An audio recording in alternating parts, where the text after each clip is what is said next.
Hello guys, कैसे हो आप सभी लोग। तो आज की इस वीडियो में हम बात करने वाले हैं आरपीएससी स्कूल लेक्चरर का जो भी एग्जाम हुआ था 26 जून 2025 को जीके का ग्रुप बी का। ठीक है, उसमें जो ऑफिशियल आंसर की है आपकी जारी कर दी गई है। साथ ही साथ 5 जुलाई से लेकर के 7 जुलाई तक आपको उसमें ऑब्जेक्शन अप्लाई करने हैं। देखो, आपत्ति दर्ज करने के लिए आपके बहुत सारे डाउट आए थे, तो उन डाउट्स को क्लियर करने के लिए इस वीडियो में प्रूफ के साथ में बात करेंगे। आपको अगर आपत्ति लगानी है तो आपको डिस्क्रिप्शन में हर एक क्वेश्चन की प्रूफ की पीडीएफ लिंक जो है मिल जाएगी, वहां से आप उसे डाउनलोड कर सकते हैं और डाउनलोड करने के बाद सीधे ही आपत्ति को दर्ज कर सकते हैं। ठीक है। अच्छा, दूसरी बात और ध्यान रखनी है आपको कि आप किसी और के भरोसे ना बैठे रहें। ठीक है, क्या पता वो भी आपके भरोसे बैठा हो। तो आपको सिर्फ और सिर्फ क्या करना है, आपको पीडीएफ डाउनलोड करनी है और खुद से ही आपत्ति लगानी है। ठीक है, ये नहीं सोचना है कि कोई और इस क्वेश्चन पर आपत्ति लगा देगा। अगर आपकी प्रॉब्लम है तो आपको ही आपत्ति लगानी पड़ेगी। ठीक है, चलिए शुरू करते हैं। चलिए पहले क्वेश्चन की बात करें तो यहाँ पर क्वेश्चन नंबर 52 है। ठीक है, जनगणना 2011 के अनुसार ऐसे कितने जिले थे जिनमें बाल लिंगानुपात 0 से 6 वर्ष 912 था। ठीक है। अच्छा, इस क्वेश्चन की बात करें तो ये जो क्वेश्चन है ना, वो नॉट क्लियर है। ठीक है, यानी कि बहुत ही अस्पष्ट क्वेश्चन है। इसमें देखो, यहाँ पर ना तो राजस्थान की जनगणना कही गई है, ना ही इसमें भारत की जनगणना कही गई है, और ना ही किसी अन्य राज्य की जनगणना कही गई है। यानी कि क्वेश्चन में ये नहीं दिया गया है कि यह जनगणना 2011 के अनुसार तो है, लेकिन किस राज्य की जनगणना के अनुसार है। राजस्थान की जनगणना अनुसार है, या फिर किसी अन्य राज्य की जनगणना अनुसार है, या फिर भारत की ही पूछ रहा हो। ठीक है, तो इस क्वेश्चन में ये जो है क्लैरिफाई नहीं किया गया है, तो इस वजह से इस क्वेश्चन पर आपत्ति आप आराम से लगा सकते हो और ये क्वेश्चन डिलीट भी हो सकता है। अच्छा, साथ ही साथ इसमें आपको जो प्रूफ है उसमें मैंने यहाँ पर लिख दिया है। ठीक है, क्योंकि क्वेश्चन स्पष्ट नहीं है तो इसका कोई मैक्सिमम प्रूफ आपको नहीं मिल सकता है। केवल इस तरह से ही आपको लिख करके उस पीडीएफ को अपलोड करना पड़ेगा। ठीक है, ये पीडीएफ आपको डिस्क्रिप्शन में जो लिंक है उसमें मिल जाएगी। अच्छा, हमारा सिलेबस अगर आप देखोगे तो सिलेबस में आपको दोनों ही जनगणना देखने को मिलती है। ठीक है, जैसे कि एक तो राजस्थान की जनगणना और एक भारत की जनगणना, दोनों जनगणना है। इसका मतलब जब आप क्वेश्चन पूछेगा एग्जाम में तो हमें क्लियर करके पूछेगा कि भारत की पूछ रहा है या राजस्थान की या किसी अन्य राज्य की पूछ रहा है। ठीक है, और जो कि उपरोक्त क्वेश्चन में क्लियर नहीं था, इसी वजह से ये प्रश्न डिलीट होने के बहुत अच्छे चांसेस हैं। ठीक है, आप इस तरह से अप्लाई कीजिए। क्वेश्चन की बात करते हैं, क्वेश्चन नंबर 22। पोस्ट पारिभाषिक शब्द का समानार्थक हिंदी शब्द नहीं है। इस क्वेश्चन में पूछा गया था कि पोस्ट का कौन सा शब्द जो है वो अर्थ जो है वो नहीं हो सकता है। ठीक है, तो देखो, जब इसमें बात करते हैं तो पोस्ट का जो अर्थ है पद होता है, केंद्र होता है, चौकी होता है और उपरांत। इसमें क्या है, चारों ही ऑप्शन जो है सही है। ठीक है, इसके प्रूफ को हम देख लेते हैं पहले। केंद्रीय अनुवाद ब्यूरो जो है उसकी तरफ से एक सरल प्रशासनिक शब्दावली जारी की जाती है। ठीक है, उसमें इसका आपको प्रूफ यहाँ देखने को मिल जाएगा। तो हम प्रूफ देख लेते हैं।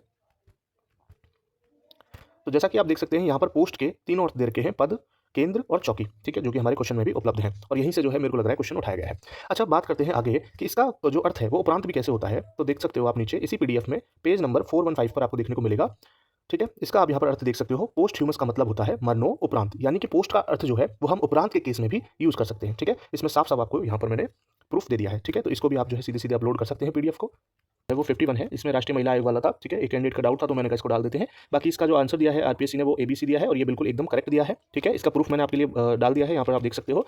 देखिए, राष्ट्रीय महिला आयोग जो है उसके द्वारा स्टैंडर्ड ऑपरेटिंग प्रोसीजर जो पीडीएफ है, आप उसके ऑफिशियल वेबसाइट पर जाकर के देखोगे तो ये 2023 वाली ये पीडीएफ वहाँ पर पड़ी हुई है। ठीक है, और यहीं से जो है सीधा सीधा क्वेश्चन उठाया गया है। इसके पेज नंबर 4 पर जब आप जाओगे इस तरह से, तो आप यहाँ पे देख सकते हो, complaints not as per the mandate of the national commission for women. ठीक है, इसमें आपको देखना है थर्ड नंबर ऑप्शन को, complaint related to purely service matter. आप जाकर के देखना पेपर में सेम टू सेम जो लाइन है ये आई है। तो ठीक है, ऑप्शन नंबर जो 4 है उसे भी आप देख सकते हो, complaint related to labour slash industrial disputes, ये भी आप देख सकते हो। और नीचे जो 5 ऑप्शन है, मैटर इज सब जुडिस बिफोर अ कोर्ट ट्रिब्यूनल। ठीक है, ये तीनों ही ऑप्शन जो है वो आपको कहाँ दे रखे थे, आपके पेपर में दे रखे थे, और ये तीनों ही जो ऑप्शन है वो सही है। ठीक है, तो इस क्वेश्चन में कोई भी आपत्ति नहीं है, ये केवल डाउट था एक कैंडिडेट का, तो इसलिए मैंने इसको यहाँ पर प्रूफ के साथ में ऐड कर दिया है। चलते हैं अगले क्वेश्चन पे। 68 RSOS वाला जो है, स्टेट ओपन स्कूल वाला। इसमें अगर बात करें तो देखो, कैंडिडेट्स के डाउट आ रहे हैं कि इसमें जो है वो गणित अंग्रेजी नहीं होगा, है ना। तो इस तरह की बात आ रही है, तो इसका भी प्रूफ जो मैं ले आया हूँ। हालांकि इसका आंसर सही है और ये डिलीट होने वाला नहीं है। देखो, इसका आंसर जो आरपीसी ने माना है वो ए और सी माना है और ये आंसर जो है बिल्कुल करेक्ट माना है। ठीक है, इसका मैं आपको पहले प्रूफ दिखा देता हूँ और आपको भी समझ में आ जाएगा कि करेक्ट क्यों माना है। ये रहा इसका प्रूफ। जब आप आरएसओएस की वेबसाइट पे जाओगे तो वहाँ पर आपको साफ साफ यहाँ देखने को मिल जाएगा, आप इसे पढ़ लीजिएगा। कक्षा 10 में 15 और 12वीं में 20 विषयों में से किन्हीं 5 विषयों का चयन करने की छूट होती है और आरएसओएस के द्वारा परीक्षा में बैठने के लिए गणित और अंग्रेजी विषय की अनिवार्यता नहीं है। यहाँ पर साफ साफ लिखा हुआ है, आप एज इट इज अपने क्वेश्चन की लाइन को मिला लीजिएगा। ठीक है, जो आपका क्वेश्चन है जिस तरह से पूछा गया है, आरएसओएस के द्वारा परीक्षा में बैठने के लिए किन विषयों की अनिवार्यता नहीं है, यही पूछा गया है। और इसमें साफ साफ यहाँ पर लिखा हुआ है, ऑफिशियल वेबसाइट पर लिखा हुआ है, गणित और अंग्रेजी विषय की अनिवार्यता नहीं है। ठीक है, तो ये क्वेश्चन भी जो है वो सही है आपका। ठीक है, इस पर कोई आपत्ति नहीं है, ना ये डिलीट होगा ना ही ये हटेगा, ये एकदम करेक्ट है। इंग्लिश का क्वेश्चन है। ठीक है, इसमें जो सबको डाउट है वो यही है कि इज आएगा या आर आएगा। ठीक है, तो देखो मैंने यहाँ पर इसका जो प्रूफ है, पीडीएफ प्रूफ, वो तो देखो अवेलेबल नहीं करा पाऊंगा मैं, लेकिन मैंने एक्सपर्ट से पूछा है तो उन्होंने आर बताया है। इसका मैक्सिमम एक्सपर्ट्स ने क्या बताया है, आर बताया है। ठीक है, और उन्होंने ये कहा था कि कोई भी जो ऑथेंटिक ग्रामेटिकल बुक है इंग्लिश की, वहाँ से आप इसका जो सब्जेक्ट वर्ब एग्रीमेंट होता है उस टॉपिक से इसका नियम लगा करके और उसके नियम लगाने के बाद इस ऑप्शन को आप लिख करके उसका जो प्रूफ है वो लगा सकते हो। ठीक है, अच्छा, आप में से किसी ने अगर इसका प्रूफ बना लिया हो तो ये वाला मेरे को भेज देना, जिससे कि मैं सभी बच्चों को शेयर कर सकूँ। बाकी इसका जो क्वेश्चन होगा वो मैक्सिमम एक्सपर्ट से मैंने जो पूछा है वो आ रही है। ठीक है, आ रही ही क्वेश्चन है 56, जिसमें ग्रीन एनर्जी कॉरिडोर के बारे में पूछा गया था, कितने जिलों से गुजरेगा, प्रस्तावित पूछा गया है। देखो, ग्रीन एनर्जी कॉरिडोर आपको क्लियर करता हूँ पहले मैं आपको कि ग्रीन एनर्जी कॉरिडोर जो है उसके 2 फेजेज़ हैं, एक तो जीईसी फर्स्ट और दूसरा है जीईसी सेकंड, ठीक है? अब जब प्रस्तावित पूछा गया है तो जीईसी सेकंड वाला जो है वो प्रस्तावित है, जो कि 2022 से लेकर के 2026 के आस-पास जो है इसकी डेट्स आपको देखने को मिलेगी। यानी कि आपसे प्रस्तावित पूछा गया है, तो अगर इस हिसाब से देखा जाए तो जीईसी सेकंड के बारे में आपसे पूछा गया था, ठीक है? और जीईसी सेकंड की प्रस्तावित की बात करेंगे, तो आप यहाँ पर प्रूफ देख सकते हो इसका। एक सर्वे जब आप खोलोगे 2024-25 का, तो इसमें आपको एक प्रूफ देखने को मिलेगा ग्रीन एनर्जी कॉरिडोर वाला,